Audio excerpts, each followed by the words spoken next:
বছরের এক ছোট্ট শিশু যে এখনো শিখছে কথা বলতে। নিজের নাম স্পষ্ট করে বলতে পারাটাই যেন তার সবচেয়ে বড় অর্জন হওয়া উচিত, তাই নয় কি? কিন্তু না, এখন যে শিশুর কথা বলবো সে যেন সবার চেয়ে আলাদা। তার হাতে বেলুন নয়, রয়েছে র্যাকেট। আর সেই র্যাকেট নিয়েই ঝড়ের ন্যায় ছোট্ট পায়ে দৌড়ে বেড়াচ্ছে কোর্টে। চীনের ঝৌসান শহরের ছোট্ট তারকা আনান।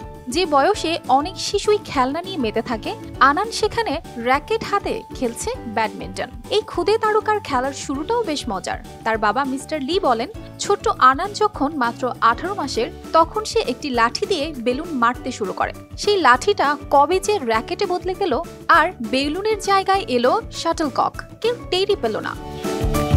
শিয়া বাটার ও ভিটামিন ই সমৃদ্ধ Lily glam beauty soap. Lily, always beautiful.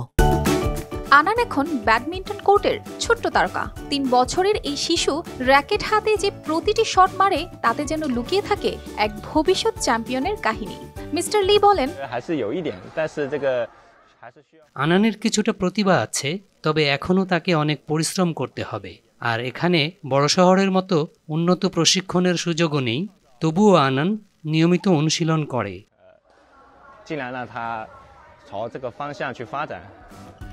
আনান এখন তার বাবার সঙ্গে অনায়াসে কয়েক রাউন্ড খেলতে পারে, কঠিন শটগুলো রক্ষা করতে সক্ষম। প্রতি সপ্তাহে ঝৌসানের ন্যাশনাল ফিটনেস সেন্টারে গিয়ে অনুশীলন করে সে। তার বাবা মা জানিয়েছেন তারা তাদের এই ছোট্ট প্রতিভার আরও উন্নতির জন্য ভালো পরিবেশ তৈরির চেষ্টা করছেন।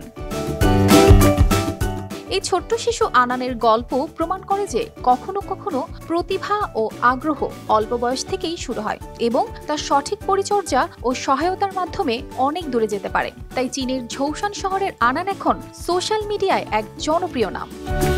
অর্পিতা জাহান, RTV।